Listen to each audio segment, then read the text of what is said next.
Salut à tous les supporters du PSG. On apprend que Mbappé est incertain pour la rencontre de Clermont samedi à 17h. De même, Verratti est rentré à Paris avant les autres qui étaient avec la sélection italienne pour les éliminatoires de Coupe du Monde 2022. Marquinhos est lui aussi rentré car le Brésil ne sait pas s'il a purgé son match de suspension contre l'Argentine car le match avait été arrêté. Il ne veut pas prendre de risque contre le Pérou. Quant à on apprend aussi que Neymar a remporté gros au PSG. Il aurait remporté 400 millions dès sa première saison. Un montant énorme expliqué du part par l'arrivée de plusieurs sponsors comme Jordan avec la présence de Neymar mais aussi par l'audience en énorme hausse du PSG sur les réseaux sociaux ainsi que la promotion et la diffusion du championnat de France en nette progression au Brésil.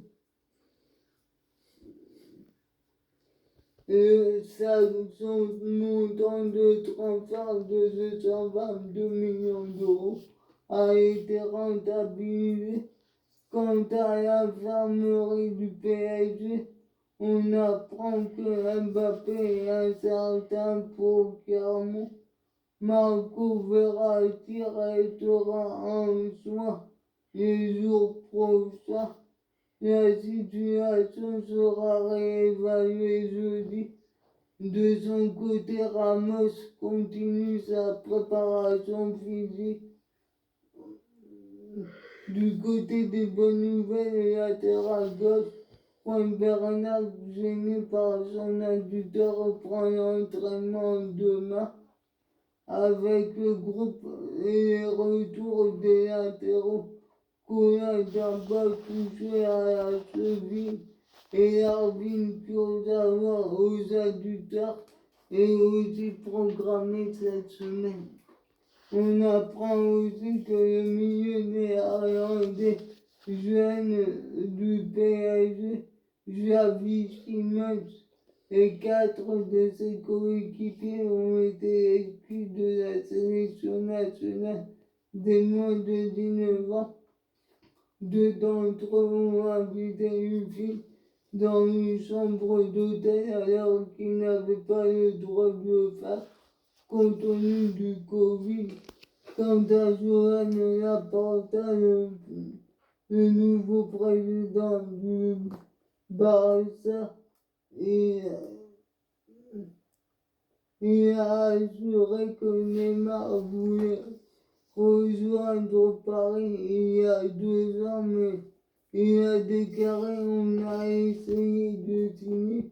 Il était fou de revenir à l'époque.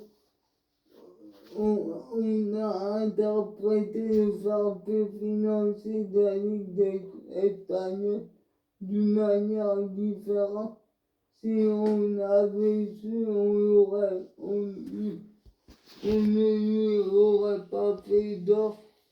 Quant à Ronaldo, le Brésilien, il est revenu sur Mbappé. Il a déclaré, il a des caractéristiques similaires aux miennes. Il a des qualités incroyables, il possède une qualité technique remarquable et il sait l'utiliser à vitesse élevée.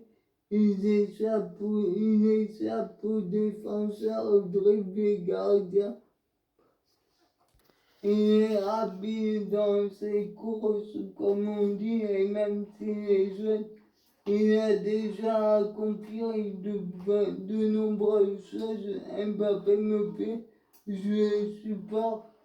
Il a été questionné aussi sur le trio Mbappé, Neymar et Messi a déclaré c'est tout pour comprendre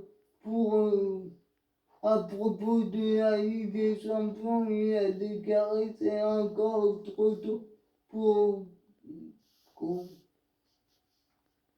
pour comprendre qui gagnera. On en saura plus à partir des cas. Le PSG est en pole, mais les débats sont une chose, le terrain en est une autre. Il y a de nombreux facteurs et de nombreux facteurs influent sur le terrain. Je joue au Real pendant 5 ans dans l'équipe des Galacticos avec Figo, Zidane, Owen et Raoul et Beckham et je n'ai jamais gagné la Ligue des Champions. Gagner ce n'est pas automatique, mathématique. Ça vaut aussi pour le PSG. Qu'en pensez-vous? Pour moi, il a raison, le PSG est favori, mais on sait que c'est dur de la remporter. Il faut des circonstances favorables, mais avec Messi, s'il ne remporte pas cette année ou l'année prochaine, ils ne remporteront jamais. Surtout que Mbappé va partir. Où sa saison est conditionnée au bon parcours en Ligue des Champions, il faut qu'ils aillent au minimum en demi pour le convaincre de prolonger. Qu'en pensez-vous? Mettez des commentaires. De plus, on apprend aussi le décès de Jean-Paul Belmondo qui à l'âge de 88 ans, qui a joué un rôle important dans le développement du club du PSG dont il avait été vice-président. À ses débuts, il a déclaré si j'ai mis beaucoup d'argent dans le PSG, beaucoup je regrette de ne pas avoir gardé un petit pourcentage en 2010. Dans le club, il ironisait en 2017 quand Nasser a qualifié le président de l'ECA.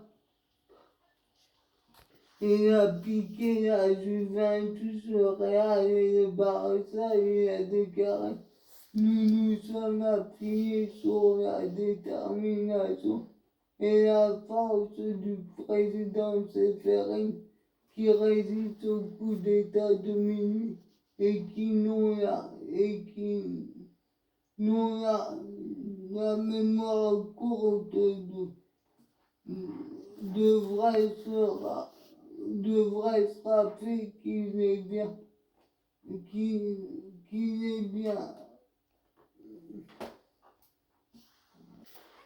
s'est bien agi, et tandis que les trois clubs cruels gaspillent de l'énergie, déformant les récits et continuent à hurler au loup, les autres avancent et concentrent toute leur force sur la concentration d'un avenir meilleur pour le foot européen. Qu'en pensez-vous? Pour moi, il a raison. Il se met UEFA dans sa poche pour être protégé du fair play financier et se faire passer pour le gentil. Si le PSG n'avait pas été détenu par le Qatar, il aurait peut-être rejoint les autres clubs comme le Real, le Barça et la Juventus avec les 8 autres. Manchester United, Manchester City, Chelsea, Arsenal l'Inter de Milan et l'Atlético,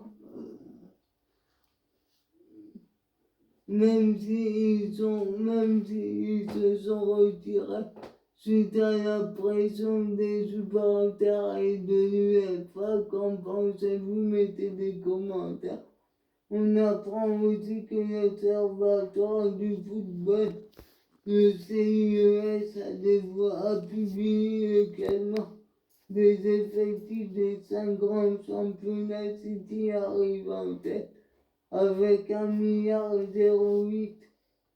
éventuel bonus inclus. Ils sont suivis par Manchester United avec 1,023 milliard, suivi du PSG avec 939 millions d'euros, tandis qu'il n'y a pas de club hors PSG français dans le top 10.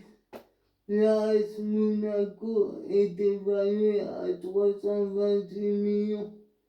En Ligue 1, Rennes complète le podium avec 216 millions et devant l'OL avec 206 millions et l'OM 273.